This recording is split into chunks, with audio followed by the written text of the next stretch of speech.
તથા આસપાસના સમાચાર જોવા માટે અમારી ચેનલને સબસ્ક્રાઈબ કરો, જેથી તમને નવા નવા સમાચાર જાણવા મળે. મળતી વિગત મુજબ બગસરામાં આપા ગીગાની મંદિરે બીજની ઉજવણી કરવામાં આવી હતી. નાંઢા પરિવાર દ્વારા આયોજન કરાયું હતું.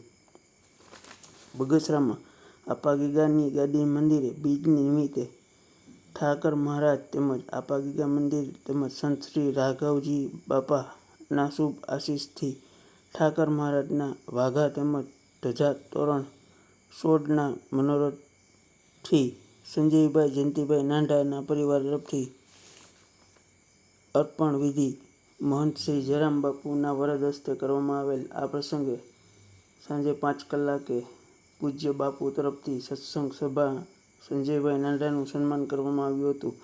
તેમજ આવેલ મહેમાનોને શાલને ફૂલહારથી સ્વાગત કરવામાં આવ્યું હતું. આ તકે પધારેલ સ્થાનિક તેમજ બહાર ગામથી આવેલ મહેમાનો જૂનાગઢથી પ્રફુલભાઈ સોલંકી, જયસુખભાઈ નાંઢા, મણિભાઈ સોલંકી, બગસરા વાંઝા સમાજના પ્રમુખ રશ્મિનભાઈ ડોડિયા તેમજ જ્ઞાતિજનો દ્વારા આપવામાં આવેલ ભેટ પણ નવનિર્મિત ગાદી મંદિરના બાંધકામમાં આપવામાં આવેલ હતી. જ્યારે આ સમગ્ર કાર્યક્રમને સફળ બનાવવા પ્રદીપભાઈ ગઢિયા તથા વિવેકભાઈ ગોહિલે જહેમત ઉઠાવી હતી. રિપોર્ટર સમીર વિરાણી, બગસરા.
રશ્મિનભાઈ, શું કહેશો? આજ કાર્યક્રમ શું હતો? આજે આપા ગીગા મંદિરે બગસરાને આંગણે આજે આપા ગીગાની આ પવિત્ર ધરતી ઉપર જયરામ બાપુની હાજરીમાં એક ભાવપૂર્વકનો આજનો કાર્યક્રમ છે.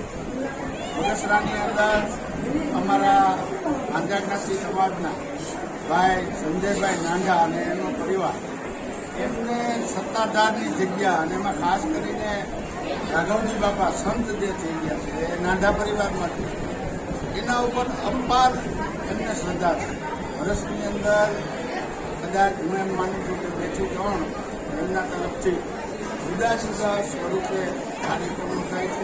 એ પૈકીનો આજે આપા ગીગાની આ પવિત્ર ભૂમિ અને આ જગ્યાએ થાળ ધરી અને અંદાજે 600થી વધારે અમારા સમાજ અહીંના સેવકો બધાને પ્રસાદ કરતા પુણ્ય એણે અમને પણ આવા જે કાર્યક્રમો છે, આવી જે શ્રદ્ધા છે, એ શ્રદ્ધા સામાન્ય રીતે ભારત દેશની અંદર જે સનાતન ધર્મ છે એ સનાતન ધર્મની અંદર સૌ કોઈ એક સાથે ભલે પોતપોતાની શ્રદ્ધા પ્રમાણે એ પોતાના ઇષ્ટદેવના ગુણગાન ગાય ત્યારે સ્વાભાવિક આ બગસરાની ધરતી પણ આમ જોઈએ તો ધર્મને વરેલી છે.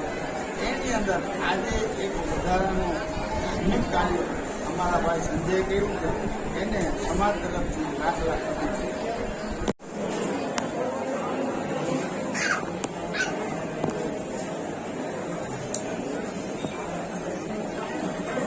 શું કહેશો? આજે કઈ રીતનો કાર્યક્રમ? આજ શું હતો? કાર્યક્રમ શું હતો? આપા ગીગાની જગ્યાએ જે મંદિરે જે આજ કાર્યક્રમ હતો, શું હતો? આજે આપા ગીગાનો થાળ હતો. મારા પપ્પાની બહુ ઈચ્છા હતી કે કાર્યક્રમ રાખે, કેટલા વર્ષો થયા કાર્યક્રમ નથી કર્યો, તો પપ્પાએ એવું નક્કી કર્યું કે આપણે આપા ગીગાનો થાળ કરે, જેથી બધા લોકો મળે અને સનાતન ધર્મને આગળ જાય. એટલે આવી રીતે કાર્યક્રમ આશરે આજે કેટલા માણસો પ્રસાદ લેશે?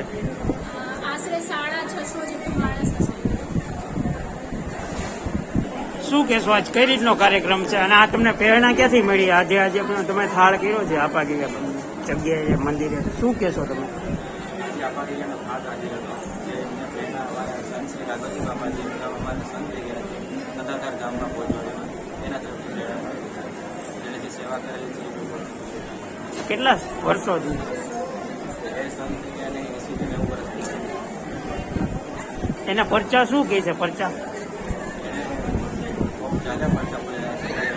એની આજે 24 કલાક હોય છે અને દેવો માનતા પણ તેની કૃપા થઈ.